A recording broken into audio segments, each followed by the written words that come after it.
snapback caps, pep rallies, ready, spirits never lack, force and pride with style, in the swag, sack, in the quad, we ain't never gonna stop, in the quad, we always on top, in the quad, feel the music drop, in the quad, roots run deep. What's going on, HBCU family? Woo! We're at a brand new time. We're at drive time right now. It's 4 p.m. Central. It's 5 p.m. Eastern. It is January 29th. And some of y'all thought I was done. Some of y'all thought I was finished. Let me go and post this real quick to Golly. I posted this to the wrong damn on Google Drive. Some of y'all thought I was done. Some of y'all thought it was a wrap. Some of y'all said, hey, Nick ain't coming back. No, I was coming back. I had to get some things squared away, but I wasn't not coming back. But for those who've been waiting patiently over the last couple of weeks, thank you very much and welcome to a brand new episode of In the Quad with Nick Eden. I am your gracious host, Nick Eden, and we are back with another brand new episode. Now, I'm going to do something a little different today because we got a lot to cover. Let me start by saying, y'all, real quick, we are not doing fam topics today, okay? Let's just go ahead and get that out of the way. We're not doing fam topics today. Y'all got to forgive me. It's a lot going on right at the present moment. But we're not doing fam topics today, and that's for a reason, because there is so much to cover. There's a lot of misinformation about what's going on in our with the new incoming president. And let me go ahead and say this now. I am not here to defend or condemn the actions of President Donald Trump. Sounds crazy. But let me tell you why. And I guess that's a good place as any to go ahead and start, if I'm being honest with you. Shout out to Mississippi folks. I'm going to start with my final thoughts. That's something new, right? We haven't done that before.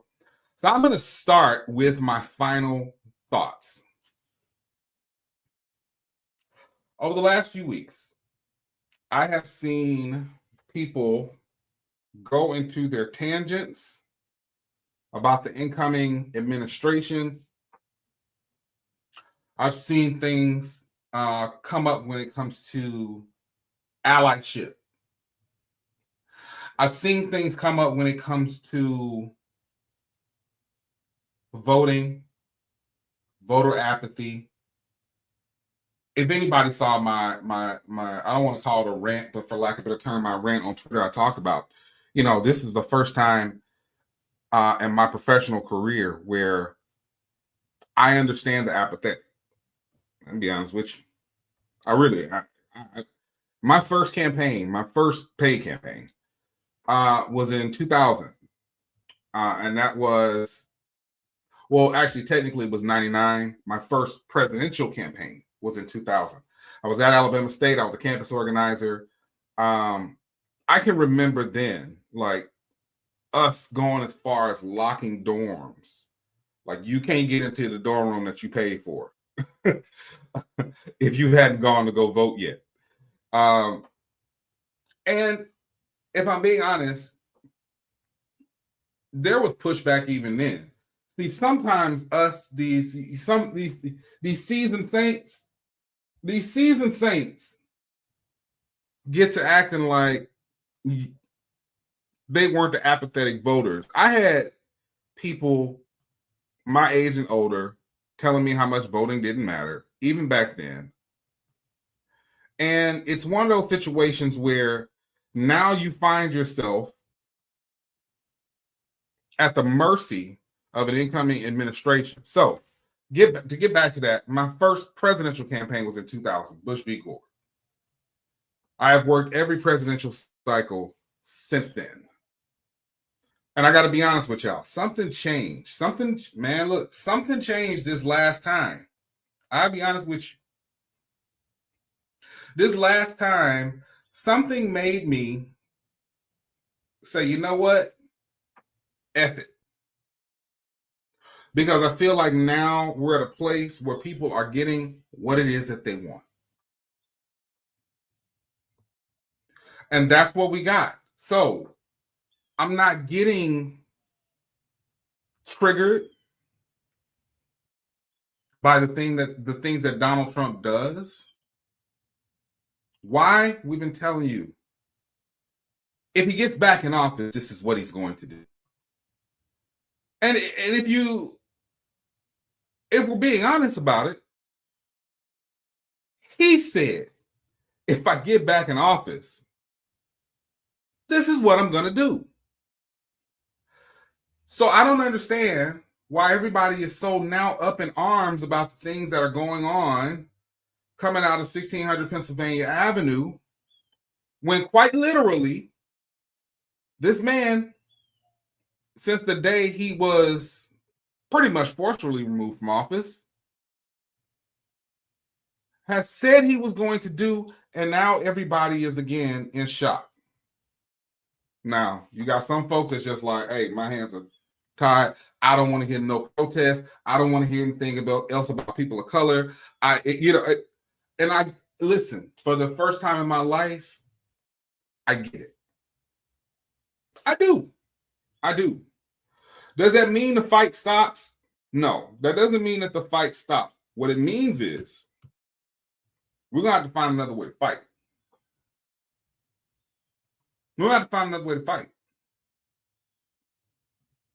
Let's see. Some people remind me of something old folks used to say. Some Negroes are so smart, the dumb street philosophers so woke, they tell us not to worry about. Oh, yeah.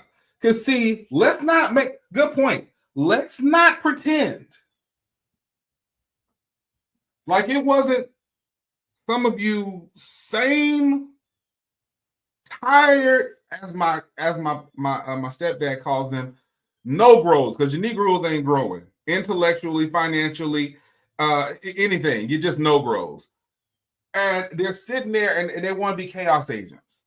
And now we're at a place. Hey, yo, y'all could have told me I had a bullet sitting up here. Get the money. Now they're sitting at a place where for months we've spent so much time talking about Kamala ain't black, or Kamala, as y'all purposely mispronounced her name. She ain't black. Guess what? Now a lot of your DEI programs ain't black either. What ain't black? The number of CEOs. What ain't black? The number of retail stores who are like, we're not carrying any more black products like that. Why is this bird outside my damn window going off like that? I guess that's my amen corner. Where's Mark Lamont Hill? Where's Nina Turner? Where are all the people who had so much to say for months and now they're quiet? Where's Rashida Tlaib and the uncommitted movement? They had so much to say for months, this anti-Harris campaign that they went on. And now you got Donald Trump saying, hey, man, that's looking like it's going to be some pretty good beachfront property in Gaza. Where are all them folks now? And for you HBCU alums, when we get into this show today, for those who said that it wasn't important to vote, I want you to see exactly what your lack of action has gotten. See, that's one of the reasons why I changed this show to the 5 o'clock hour, 5 o'clock Eastern, 4 o'clock Central, because it's some more of y'all Negroes that need to know. And I'm telling you, you can get mad all you want. Get mad at your inaction. Get mad at your inaction. Get mad at your lack of, get mad at how you had to make sure that Kamala Harris was absolutely perfect before you would even consider voting for her. But let me ask And I want to concentrate this on it because the thing about HBCUs, we have so many people who we're so diverse in thought, right? We really are. I want to talk specifically to the HBCU alums, the Adolph FBA folks. I don't see y'all talking about tangibles right now. So it was required. Take Harris out of it. It was required of the Democratic Party. Tangibles or no vote. Tangibles. I've not heard y'all say one thing about tangibles. I ain't heard nobody say nothing about reparations. I ain't heard nobody say nothing about any of that. What I have heard is people say the problem is we ain't had nobody that was the son or the descendant of an American slave to be in this position. Well, I'm going to take y'all back to 2020, and I'm going to say this, and I'm going to go into my break. And we got a long show to break down. In 2020, well, leading up to 2020, there was a candidate who checked off every single check mark that y'all demanded from the Democratic Party. Didn't demand it from the Republicans, by the way. You wanted a candidate who was the descendant of American slaves. You wanted a candidate that had reparations at the forefront. You wanted a candidate that knew what it was like to be a working class American and not just an elitist. You wanted that candidate. And you had him, and you didn't support Cory Booker, the son or the descendant of enslaved people. Cory Booker, who is the mayor of New Jersey, lived in the projects. Cory Booker, who authored H.R. 40, which was the first piece of regulation introduced to Congress about reparations since the 1800s. And you know what y'all said? It ain't good enough. We don't need to study the reparations. We need to act. Nothing since the 1800s. And here he comes with H.R. 40. That ain't good enough. We want somebody that's the descendant of an American slave. He was right there. Y'all were more concerned about whether or not he was really dating Rosario Dawson or not. So I'm so done with the folks that's unserious. I really am. I'm so done with y'all. We got to find a different way to fight because right now we're in a position where we stand to lose schools like Tennessee State.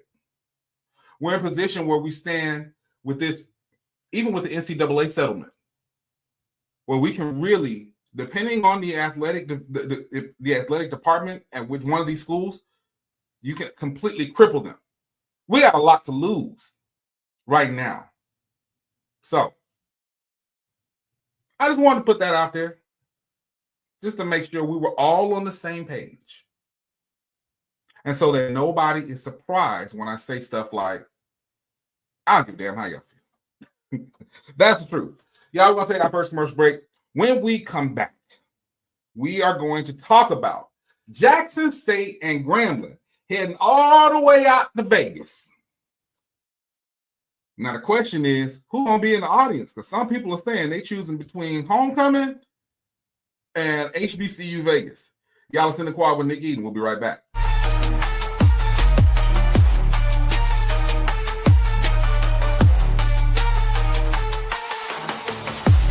Happy birthday, Dad. Happy birthday. I got you something. We said no gift. We had to get you something. Thank you, honey. I got you this. Did you do this yourself? Yeah, I had a great teacher. Happy birthday. I love you. I love you too. Love you. Thank you. This is from me to you.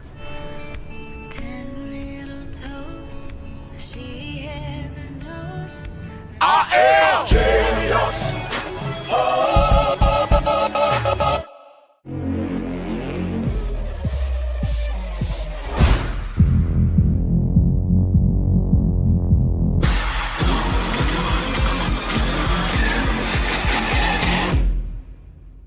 Now Taxes is getting the TurboTax app and filing your taxes yourself 100% free if you didn't file with us last year.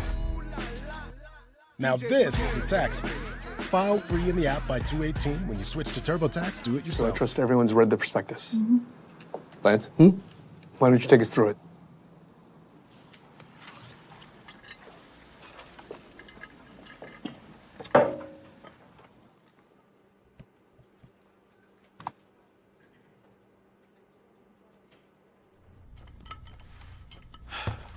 Let's get into the prospectus. Okay.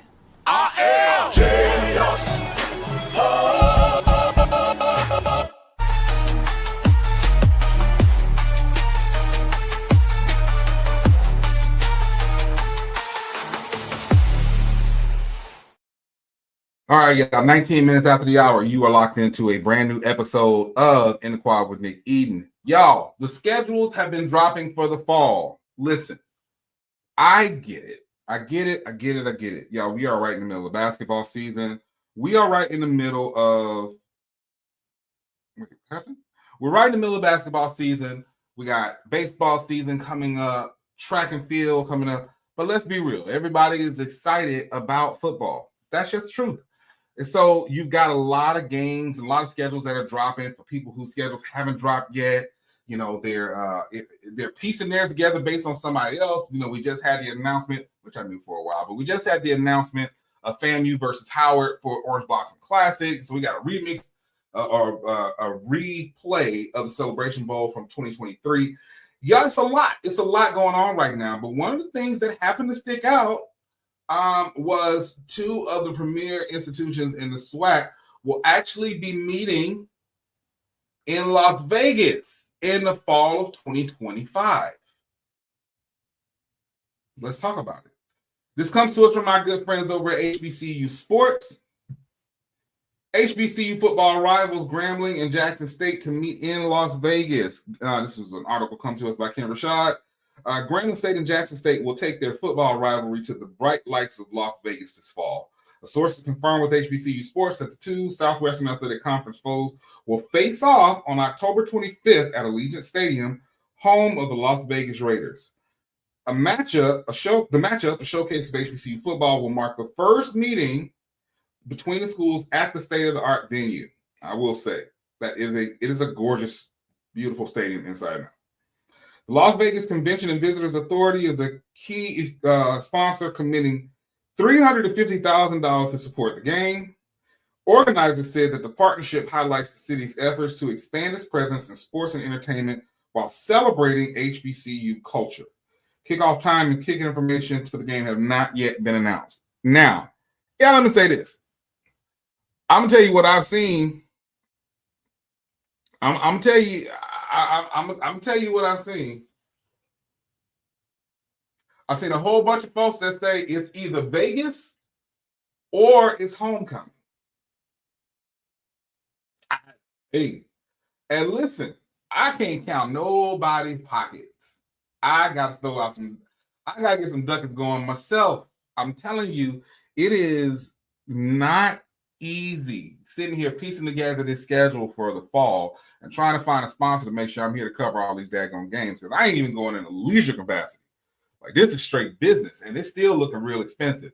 So I can't get mad at JSU alums saying it's either this or homecoming, especially when you consider, bro, it's at the end of October. You're talking about the 25th.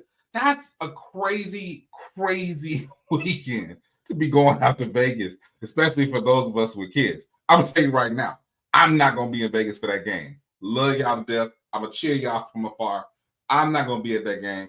To be honest, I'm not even going to Magic City Classic this year. Anything that is got anything remotely to do with the time around Halloween, and I got my youngest daughter for Halloween this year. No, sir, not doing it. Can't do it.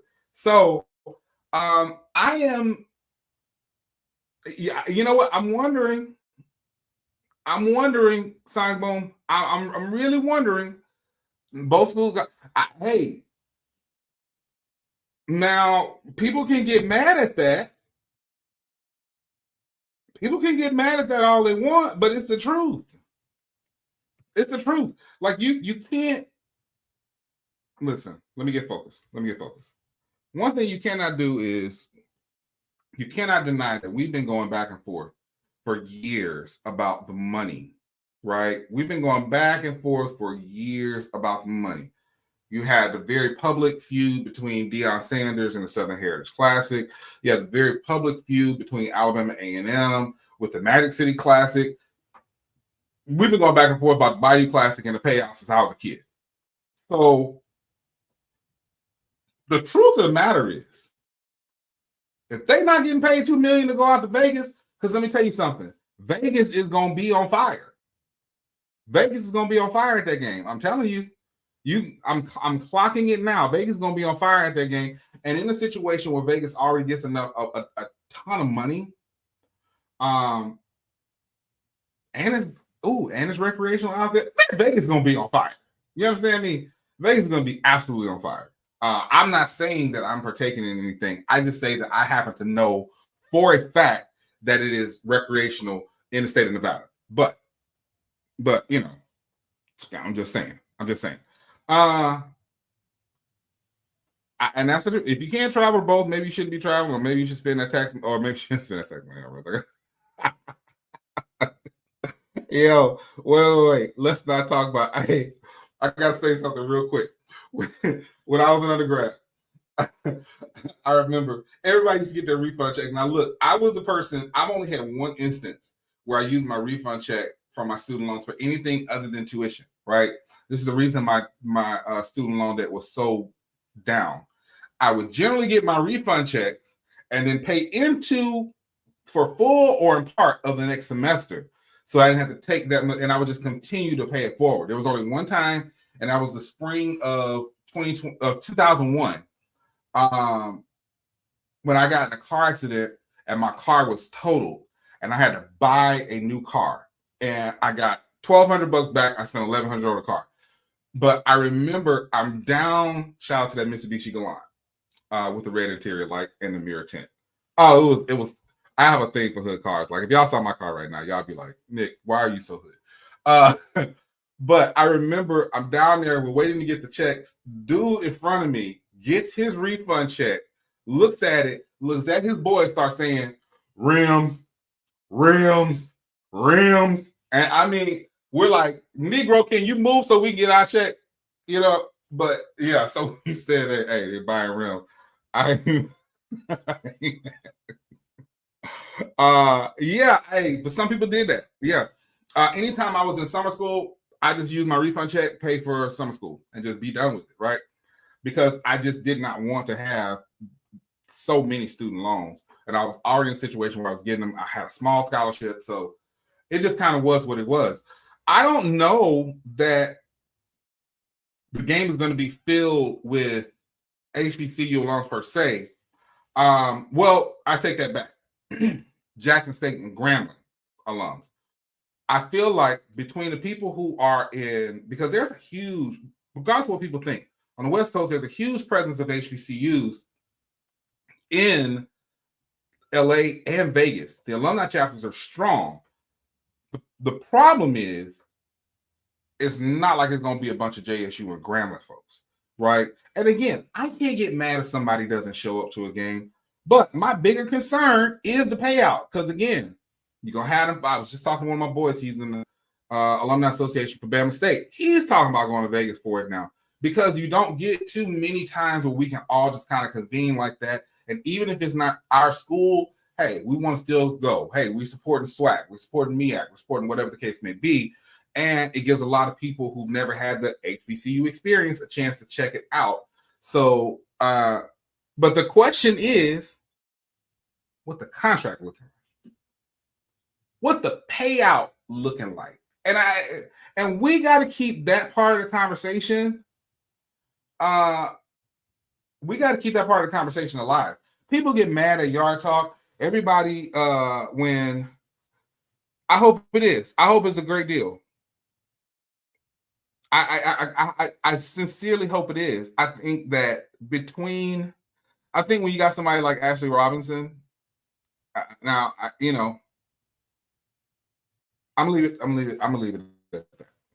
I don't have any beef with Grambling, but I'm way more familiar with Ashley Robinson than I am with Travion Scott. So I think if you have somebody like Ashley Robinson who's at the center of it, I think he's got a good he's got a good grasp on, hey, what's going to be worth it, what's going to not, because that's going to be an expensive trip. If folks thought that Jackson, Mississippi to Memphis, Tennessee was expensive, bro, you got another thing coming. Like it seriously is. So I hope it is a good deal. And unfortunately, like I said, I won't be out there. I do know a bunch of people who are neither alums of Jackson State or Grambling that are going to be there. So my hope and pray is that it's going to be a big deal for everyone else. I did want to pull up another comment because while we were talking about those games, yeah, Jack, listen. First off, y'all know I'm from Mississippi, so I'm really sick of. I'm kind of sick of USM. I just hope they don't call this their black homecoming. It's funny, my JSU fans talking about we don't even get out of bed for less than $750, but they're happy to take that $350 from USM. Listen, I'll say this much: $350 to go an hour and a half down the road. I think it's an early game. I don't think it's going to be a bunch of money spent on accommodations. And you're going to get two very strong alumni chapters of JSU in Hattiesburg and down here on the coast. I'm thinking about doing a party bus going to that game myself. I like to say USM is going to benefit greatly from it. Is it worth it? Put my thing down, flip it and reverse it. Is it worth it to? I would have held out for $450. I ain't gonna lie, because let's be real. They want to see the Sonic Boom of the South. They want to see the game itself. And I'm gonna say this much. It's too early to call for sure. We'll be able to talk about it more after the spring game. But if the momentum that TC and the squad had, even with the people who have left, declared for the draft, hit the transfer portal, if that continues, and that momentum continues, I want to be in the building if Jackson State beats USM. I'm going to that game because let me tell you why. The reason I want to go to that game is because for someone who doesn't have a dog in the fight, I didn't attend Jackson State or USM, got into both, got a scholarship to both. But for somebody who did not attend each one, every year, I know so many USM alums, and there's a bunch of them down here, that talk cash money shit about the HBCUs in Mississippi. Every year, they got something to say.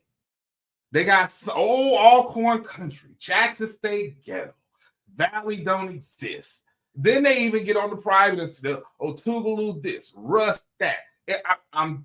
Every year, they talk cash money. Every year. I know the boom is going to blow out. What's the band's name? I guess the Marching Eagles. I don't know what it's called.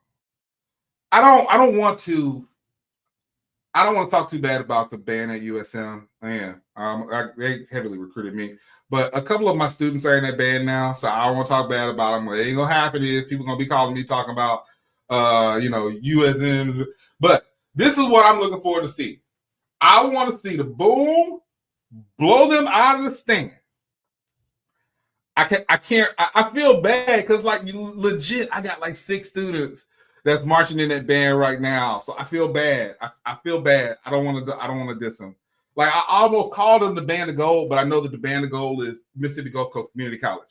So gosh, I feel bad about that. Now I'm sorry if y'all watching. I'm sorry. I want to see the boom blow them out the water in the stands in the field.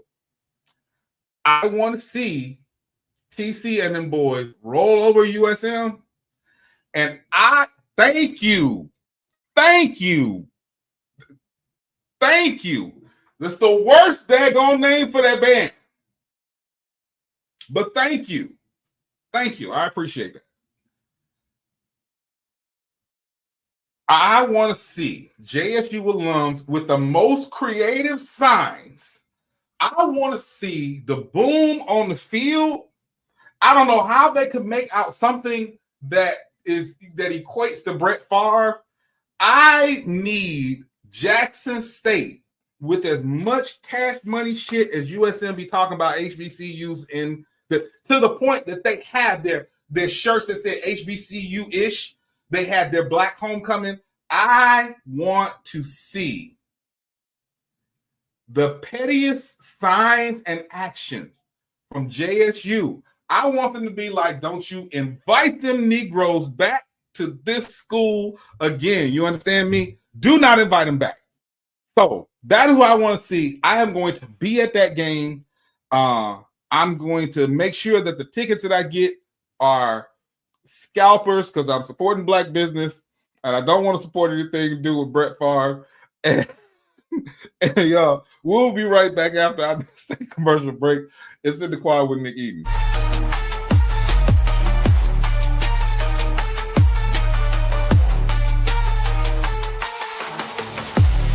Now Taxes is getting the TurboTax app and filing your taxes yourself 100% free if you didn't file with us last year. Now this is Taxes. File free in the app by 2/18 when you switch to TurboTax Do It Yourself. From now on, it's all about us. Starting a family, buying a car, our first home. They told you to open an account, then turned you away. They said, come back when you're ready. You said, we're ready now. I know we're going to make it. Hope makes it happen. Thousands of your neighbors, many who never had a bank account before, improved their lives with Hope Credit Union. You can too. Brighter futures begin with Hope.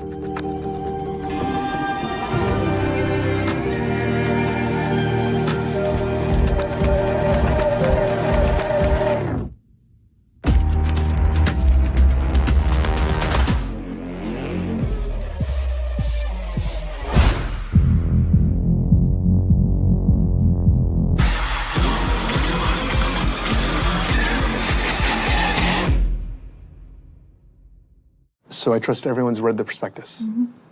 Lance? Why don't you take us through it?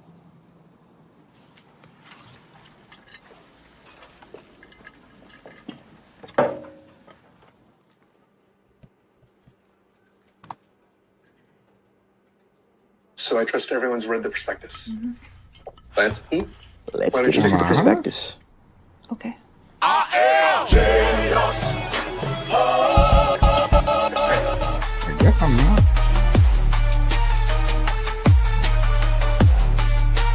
Okay. Y'all, if we live, y'all got to give me a second.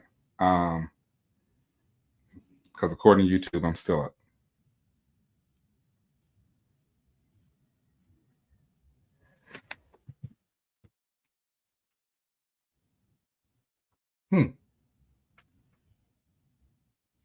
All right, so apparently we are live, y'all. Real quick, let me give me a second to fix this real quick. We got a nice commercial. Welcome to School.com, the all-in-one platform for creators and educators to grow communities and deliver courses effortlessly. With School, you can combine learning, engagement, and progress tracking in one simple space. No more juggling tools. Oh, okay. Just focus on teaching and connecting. Ready to start? Scan the QR code to unlock special perks and join thousands already thriving with School.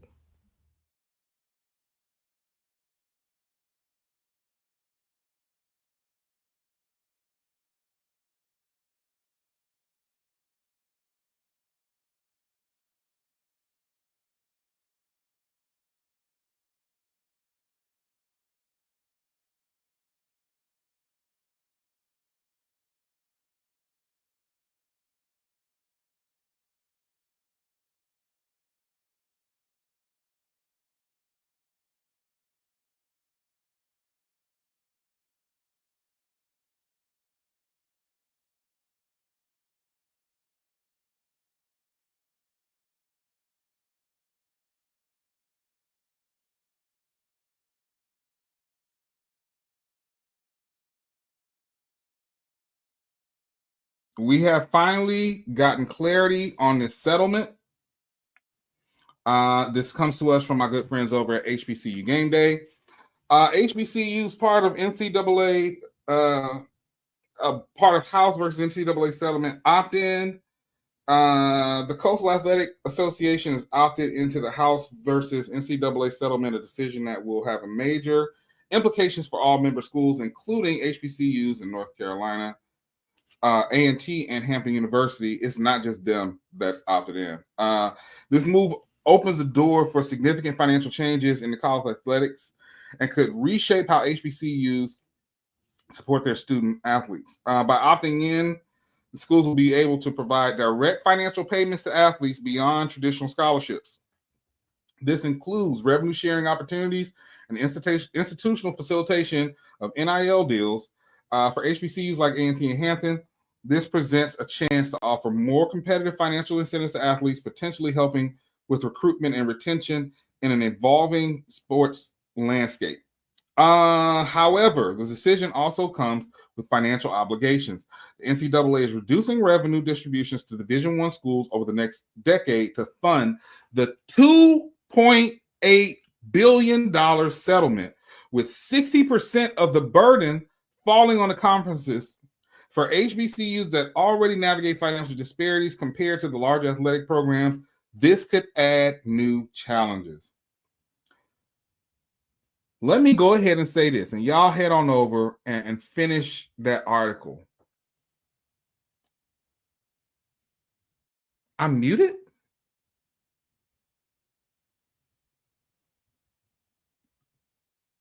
Yo, I'm muted? What? Test. Am I still muted? Can't be.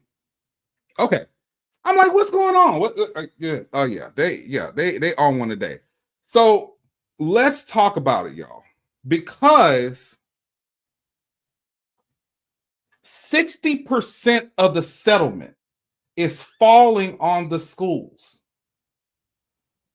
How do we let the NCAA has been able to essentially get money over fists for decades?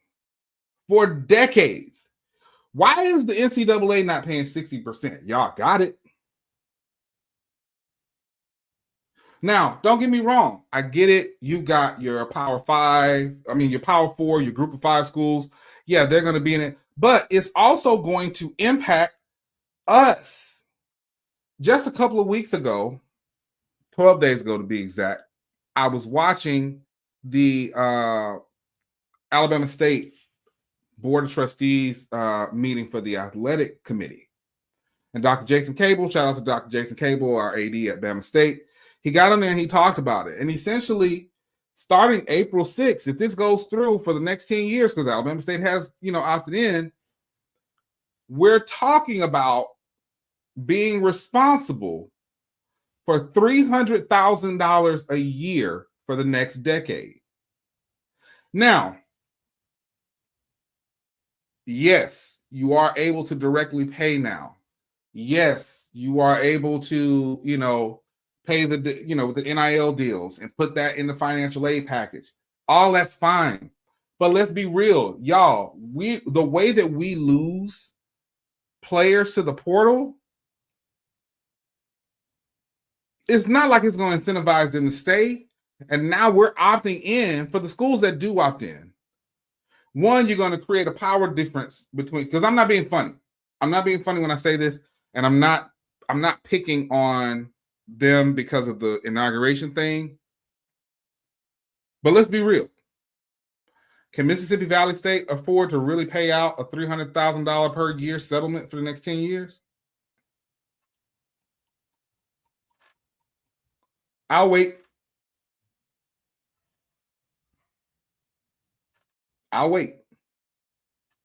It'll crush a school like Valley. You couldn't afford to bump up to more. That's a whole nother thing. My point is this.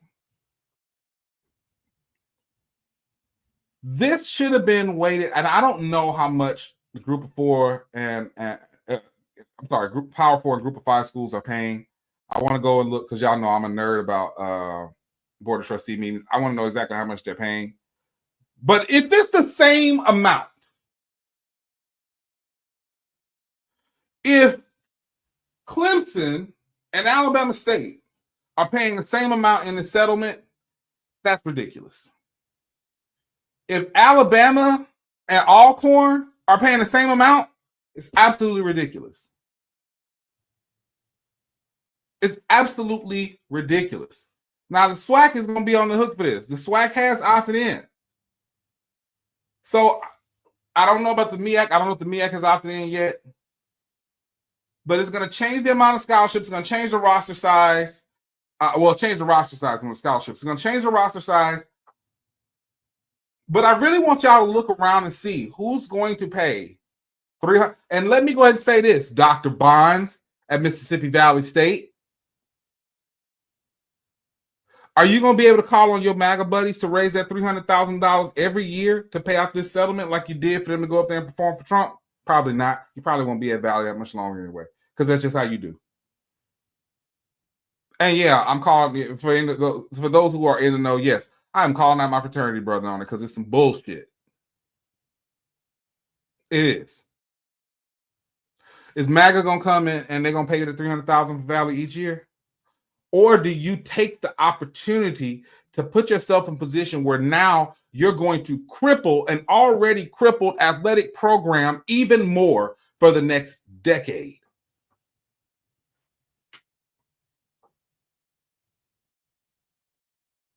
And for it to be a pass down cost to the NCAA when the NCAA is just as complicit as the back end deals, because let's make no mistake about it.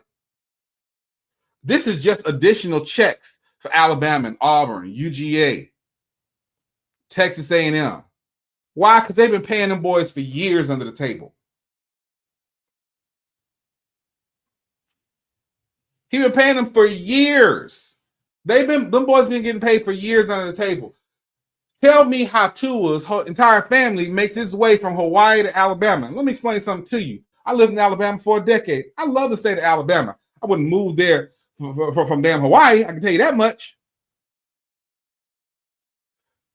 So now they get an additional check. This is par for the course. Because now, again, the power dynamic is different. Now these Power 4 and Group of 5 schools, they just get to pay it out front. And I'm going to tell y'all got mad, but Nick Saban said this. He said it 3 years ago. Do y'all really want to do this? Do y'all really want to make this stuff up front? But that's beside the point. That's beside the point. In any event, that's what we're dealing with. Y'all, and finally, I am so scared to go to, I ain't gonna lie, I'm so scared to go to commercial break now. I don't know what I'm doing. So we're just gonna roll right into this next thing. I started the show talking about it. Now we got to see, what does this mean? I'm going to go over to Yahoo News real quick. President Trump eliminates DEI programs. Here's what that means for HBCUs. The Trump administration is dismantling diversity, equity, and inclusion efforts across the federal workforce, referring to the programs as illegal and immoral. Employees charged with DEI initiatives were put on paid administrative leave, per USA Today story. Officials have rolled back on millions of dollars in contracts linked to DEI trainings and services. On Thursday, the department pledged to retract over 200 web pages containing DEI resources for schools and colleges. South Carolinians have already seen a pushback on DEI programs in the state. Last year, the House of Representatives passed Bill H2489, known as the anti-DEI bill. I don't want to get into that because we're not, listen. HBCUs are already being impacted by Trump's executive orders. The HBCU and Registered Apprenticeship mini conference was scheduled to run next week. HBCU Game Day said the event, organized by Rutgers Center for Minority Serving Institutions, was designed to showcase the voices and experiences of HBCU leaders and students in the area of workforce development. The federally funded initiative has been forcibly canceled due to Trump's executive orders titled Ending Racial and Wasteful Government DEI Programs and Referencing.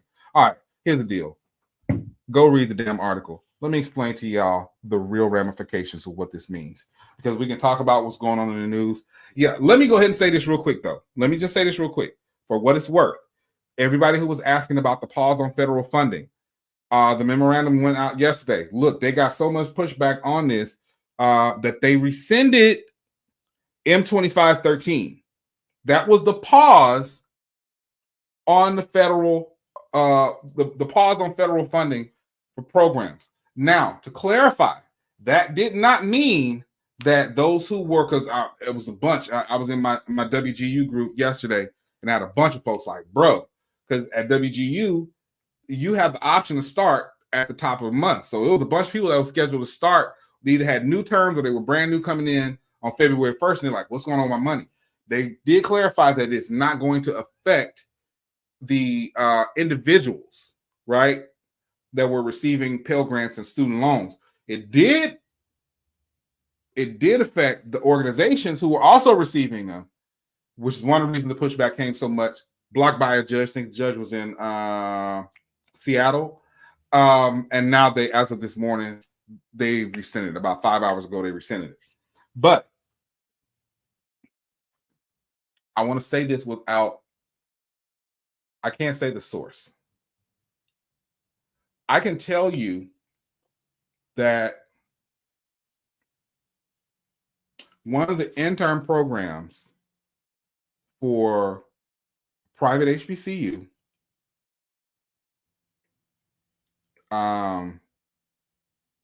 was shut down due to this initiative.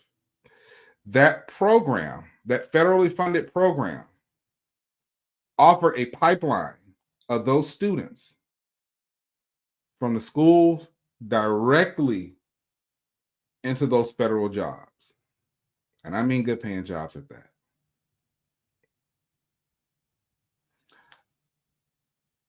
It's going to hurt school recruitment. But let me tell you who else is going to hurt, because we can get back to HBCUs in a second. I'm glad they talked about it's going to hurt the PBIs, the MSIs, and the HSIs as well. For those who don't know, PBI, first, predominantly Black institutions. These are schools that were founded after 1964, did not have the primary purpose of educating the descendants of enslaved people. However, their enrollment size has reached a majority Black size. Example, Charles Drew University. For those who continue to try to argue with me, Charles Drew University is not an HBCU.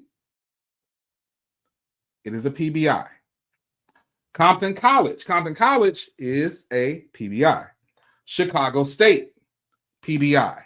Georgia State, PBI. Medgar Evers College in New York, PBI. I've tried to explain to some of these hard-headed Negroes as much as I could. HBCU is not just a nickname that Black folks came up with who went to them. Matter of fact, I don't know, and somebody in the chat that's, listen, I'm 44, I'll be 45 this year. Y'all tell me if I'm wrong. I don't remember ever referring to them as HBCUs. We always referred to them as Black colleges. Black colleges is how we always referred to them. Referring to them as HBCUs when we started adopting the terms, when we started talking more about the funding and started seeing it, and was like, oh, okay, cool. It's this HBCU thing. But I'm telling you, we called them Black in the 90s. Yeah, it's Black colleges. It's a federal designation. It's a pot that the money is going into. I don't know what's going on with this cat out here. It's a pot that is earmarked for money, just like PBI is. Now, there are organizations or schools out there that get several pots of money. Prime example, HSI, Hispanic Serving Institution, an institution of higher learning with an enrollment rate of 25% of more Hispanic students. Many schools in Texas and Florida are both PWIs and HSIs. MSIs, minority serving institutions, with a population of AAPI, Asian American and Pacific Islander, of over 10%. That's another pot. UMBC, University of Maryland, Baltimore campus, is an MSI. That's a good, I'm not going to say why I know that because it was a really racist thing somebody said, even though they were Asian, and I'm just not going to repeat it years ago. But why do I say that? Y'all finna get hit by this stuff too. See, for whatever reason, everybody believes that DEI just means black, and that all these black folks, yeah, they finna get it. Veterans about to get a hit on it. All those discounts, all those different perks for veterans going to school, that falls under DEI. Is it starting to sink in now? Now, some of these executive orders are going to hold up, and let's be honest, some of these executive orders are just going to be for him to say, I went out and did it. That's the truth. But these programs, these DEI programs getting stopped, I'm telling you, it's got a real impact. It's got a real world impact on us. It's got a real world impact on us. Georgia State graduates more black people in a year than damn near any other school. So for the people out there who are like, huh, you HBCU folks are shaking scared. No, Negro, you should be scared too. This impacts y'all schools just like it does. And that's actually to somebody's, I'm not going to say who because that'd be too obvious. That's to somebody's uncle who is a graduate of Georgia State that has such an issue with HBCUs. But you also are in the Divine Nine. So anyway, that's beside the point. My overall point in this, we in for a bumpy ride for the next 4 years. And that's if he leaves after 4 years. What does this mean for our schools? I'll tell you what it means. A lot of the programs that were pipelines into middle-class jobs for our graduates, they're going to be gone because they're going to be masked under the guise of DEI. This fool is now talking about funding his American Academy, which, let's be honest, is just a rebranded Trump University, using money from endowments that they sue for. I want you to think about this. His plan is to go after the endowments of schools who practice in wokeness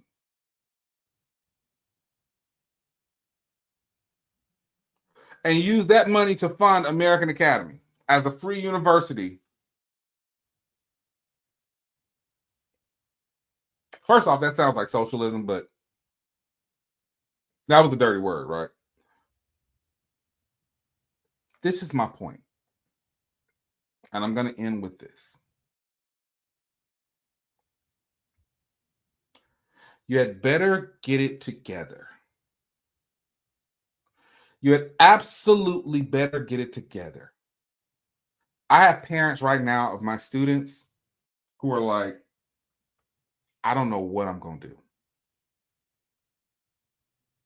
Because if this fool does dismantle the Department of Education and kicks that money back to the state, I don't know what my options are, leaving it up to Tate Reeves in Mississippi, or Kay Ivey in Alabama, or Ron DeSantis in Florida, or Brian Kemp in Georgia, or Bill Lee in Tennessee. I don't know what I'm going to do, leaving it up to them to decide what to do with the money. You had better get it together. We better hope that they don't start looking at something like the Thurgood Marshall Fund or the UNCF. Thurgood Marshall Fund just got $25 million to support HBCU initiatives. What happens if the Trump administration decides that's DEI? So if you're a Thurgood Marshall school, you can't get nothing. If you're a UNCF school, that's DEI. You can't get nothing. We're coming after your endowments.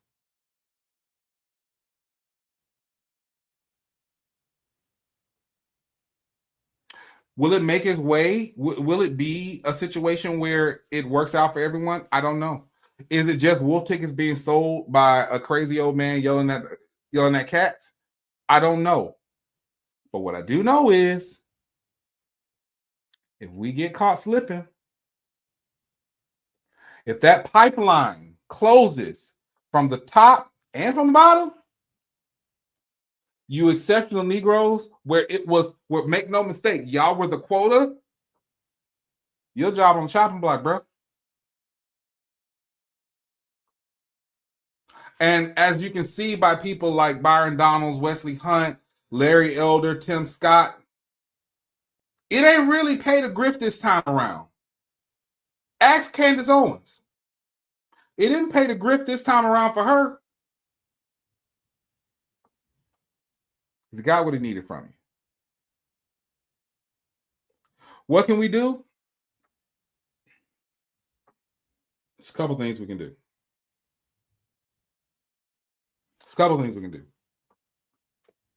When it comes to the education of our children, first thing that we got to do, one, we're going to have to fund all this. Let me go ahead and break that down for you right now. We're going to have to go and fund all this. If anybody has a problem with me saying that, y'all, I don't know what to tell you. You're going to have, all of this starts with it, whether it's private scholarships, giving money to endowments. We are going to have to essentially start treating our HBCUs the way that the Ivy alums treat theirs. Now, here's the reason I say this. I was looking at an interview with Ashley Robinson about 3-4 weeks ago, and where he talked about JSU having 50,000 active alums. And it got me thinking, let's do some math. Y'all got worse. You got to start shaming these folks. I'm telling you now. I do it now. You got to start shaming these folks that show up for all this shit, but they don't want to put any money towards the school. They'll pay $100 to get into the club after homecoming. I saw somebody pay $100 for parking at Bama State homecoming. They'll pay $100 for all this up. They got all the paraphernalia on earth. And if you ask them to donate to the school, they're like, man, I ain't gonna get it. So I'm going to take Ashley Robinson's number, right? I think the bare minimum that anybody could, if you're out there doing DoorDash, you can afford to do this. Take $10 per pay period. $10 per pay period. That's 2 pay periods a month. That's 24 a year. You're $10. That's $240 a year. I'm not saying give $240 at one time. I'm saying give $10 every time you get paid. That's $240 a year. You take that $240 a year times the 50,000 alums, that's $12 million a year. That's better than any media rights deal we can hope to have. That's better than any money game. That's better than any BS Classic from 50,000 alums. And here's the thing. He ain't just put that number out there. If he said it,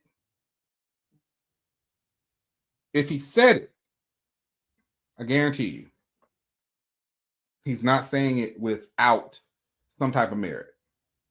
I am so glad you said that, Sonic Boom. We have 50K, but do we have contact and social media information on all of them? Are we asking all of them to give back? They could just give 20 to JSU by 40. I get that. I don't. Here's the thing. 10 recurring payments. When I get paid, I got 2 places my money goes. My money goes to Pierpont Community and Technical College, which I'm an alum, and Alabama State, of which I'm an alum. They're going to see that money before I see anything, right? JSU by monthly. But see, that's the thing. Sonic Boom, we dealing with Negroes here. And you know what Negroes will tell you? Man, shoot, man, you want a 20 right now? I ain't got a 20 right now. That may be legitimate. They got $10 when they get paid. They got $10 when they get paid. You gotta train it to be like a muscle, like it's like a subscription. It's like Netflix. It's like you got to. And for some people, that $20 hit a little different than $10. You mess around and lose $10 a month or $10 a pay period on subscription services that you don't even use, right? And if you don't have to have the social media information on them. What you can do is you can do, because what you have is a database. You got 100, well, not 100, but let's say you comfortably got 50 years. Absolutely. That's exactly what I'm saying. That's exactly what I'm saying. Mine is an automatic deduction. Mine is an automatic. I don't even see. It's, for me, that money don't exist. It don't exist. For me, it don't exist. But what you do is it's real simple. You go through your entire database of former students, of graduates, alumni associations, the whole nine. Some people might not be there. Well, a lot of people still have their permanent address. Their parents may still live there, or another family member lives there. We're sending this out. Hey, it as a pass along thing. If this is not Nicholas Eden, please pass this along to the nearest JSU alum, or please drop it to your local JSU Alumni Association. You can get to, but here's the thing. Even if you just do 5,000 alums, let's take it down. You do 5,000 alums, you're talking about an additional 1.2 million a year in passive income, because it's a muscle now. It is a muscle. If you want to give something different during giving day, great. If you want to give a lump sum later, great. If you want to create a scholarship, great. If you want to do any of that stuff, that is all fine and dandy. But what I'm asking you to do 24 times a year, I'm asking you to forget that you just gave me $10. That's what I'm asking you to do 24 times a year. And I'm asking that of Jackson State. I'm asking that of Alabama State. I'm asking that of Alabama A&M. I'm asking that of Alcorn, Southern, Grambling. I'm asking that of Valley. Especially Valley. I'm asking that of Claflin. I'm asking that of Central, Howard, Tennessee State. I'm asking that of all of it. It is not a difficult task, but you just got to ask people. Because if we don't do that and we don't fund these things, that money's going to go away. That money's going to go away. Y'all think we're going to get the hit? We talk about HBCUs dealing with financial burdens right now. Let's not act like it wasn't $17 billion infused during the Biden administration to HBCUs. Do you think that's going to happen under Trump? It's not.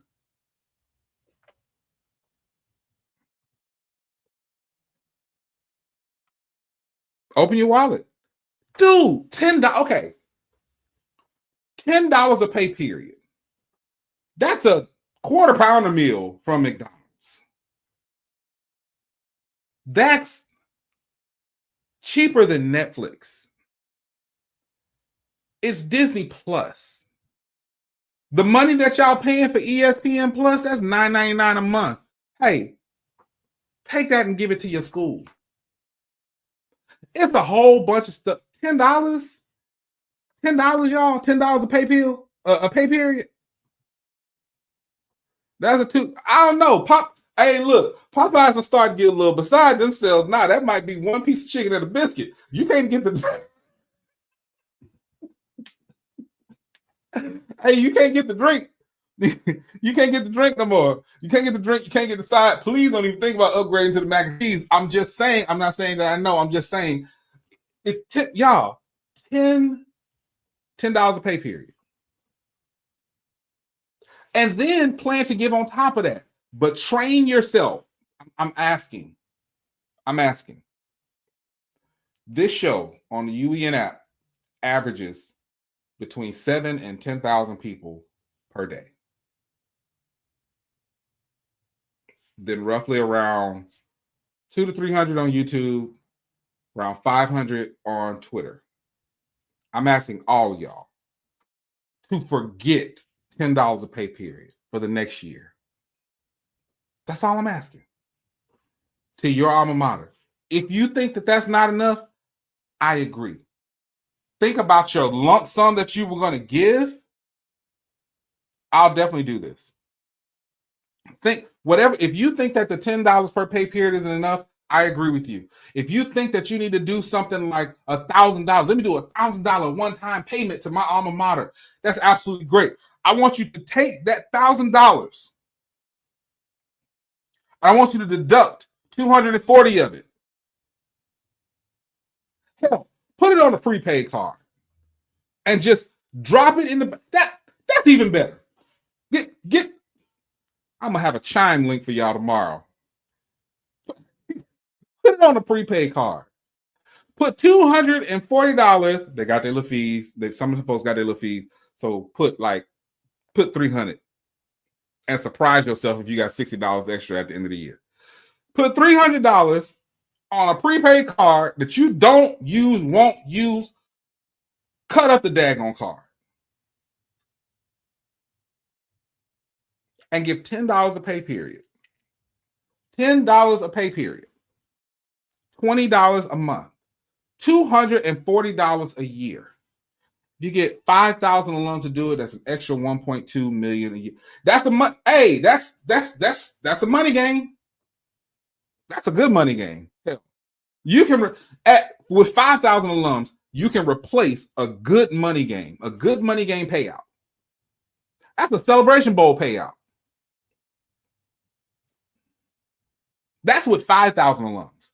With 50,000 alums, you are now rivaling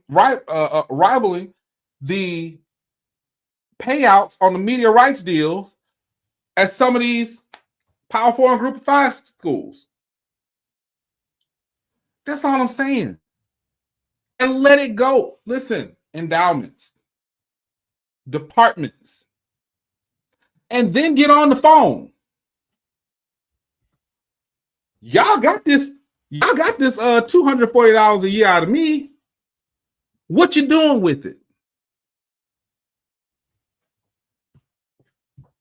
My money is conditional. There's nothing wrong with telling these schools that. My money is conditional. Me going out and organizing other people to give. It's conditional. But what do I know?